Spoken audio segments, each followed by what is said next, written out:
Assalamualaikum warahmatullahi wabarakatuh. Kami dari kelompok 3 akan mempresentasikan hasil kerja kami yang berjudul Hakikat Bahasa Manusia. Saya M. Irfanuddin Arfi selaku pemateri pertama. Saya Cut Mutiara Febrina selaku pemateri kedua. Oke, akan kita bahas mengenai apa sih hakikat bahasa manusia itu. Nah, keberadaan bahasa bagi manusia sangat penting karena untuk alat komunikasi dengan manusia lain. Saat ini bahasa memiliki macam ragam. Mungkin di Aceh saja bisa mencapai 10 atau lebih macam bahasa itu. Mulai dari Aceh Jamek, Aceh lainnya. Nah, menurut Kerap, 2001 bahasa adalah alat komunikasi verbal yang dihasilkan oleh alat ucap manusia. Sedangkan menurut Chair 2009, bahasa adalah alat komunikasi, sedangkan berbahasa adalah proses berkomunikasi. Jadi, kesimpulannya, hakikat bahasa manusia adalah alat untuk berkomunikasi, untuk berinteraksi dengan manusia lain. Nah, selain tadi ada pengertian bahasa, ada juga nih sifat-sifat bahasa itu sendiri. Yang pertama ada bahasa itu bersifat indah. Nah, ingat, menurut Kraft tadi 2001, bahasa adalah alat komunikasi verbal yang dihasilkan oleh alat ucap manusia.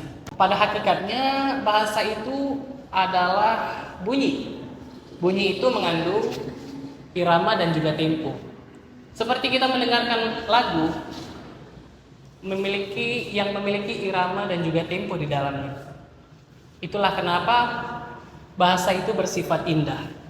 Lanjut ke bahasa itu bersifat manusiawi.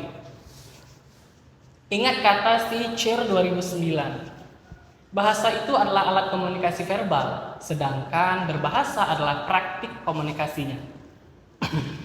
Nah, bahasa itu diciptakan oleh manusia itu sendiri dan digunakan oleh mereka juga.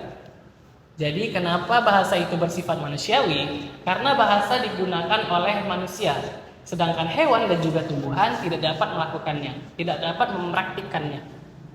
Nah, materi selanjutnya akan disampaikan oleh rekan saya. Selanjutnya materinya akan saya sampaikan. Bahasa yang bersifat produktif, yang dapat berkembang dalam jumlah yang tidak terbatas.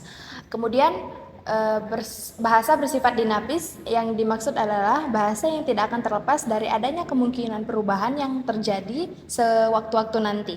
Kemudian bahasa bersifat variatif atau bervariasi dan beragam. Beragam ini yang kita maksud adalah dalam tataran fonologis, leksikon, fonologis, dan lain sebagainya. Kemudian ada bahasa bersifat konvensional, suatu penutur bahasa yang harus mematuhi lambang yang ada pada konsep yang dilambangkan. Kemudian fungsi bahasa menurut Keraf mengatakan bahwa bahasa mempunyai 4 fungsi, yaitu sebagai alat untuk menyatakan ekspresi diri, yang kedua adalah sebagai alat komunikasi, yang ketiga adalah mengadakan integrasi dan adaptasi sosial, atau membaurkan atau menyesuaikan diri dengan masyarakat. Kemudian ada sebagai alat mengadakan kontrol sosial. Bahasa yang mengacu pada sudut pandang penuturnya. Maksudnya adalah si penutur dapat menyatakan sikap bergantung pada ajaran apa yang hendak dituturkan. Kemudian yang kedua, bahasa mengacu pada sudut pandang pendengar atau lawan bicaranya, yaitu bahasa itu membuat si pendengar bersedia melakukan sesuatu yang dilakukan sesuai dengan apa yang pembicara mau. Kemudian sudut pandang apa antara penutur dengan pendengar, fungsi itu menjalin hubungan, memelihara bersahabat atau solidaritas sosial antara penutur dengan pendengar. Kemudian ada dari bahasa mengacu pada segi topik ujaran. Bahasa berfungsi pada alat mencari objek atau peristiwa yang sedang terjadi yang ada di sekelilingnya, ataupun alam budaya yang ada sekitar lingkungan. Kemudian bahasa mengacu pada segi kode yang digunakan.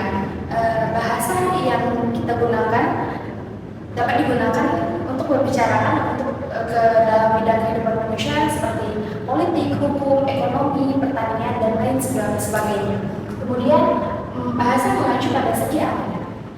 Yang mana bahasa dapat digunakan untuk menyampaikan pikiran, gagasan, perasaan, baik secara yang sebenarnya maupun hanya khayalan atau rekaan saja.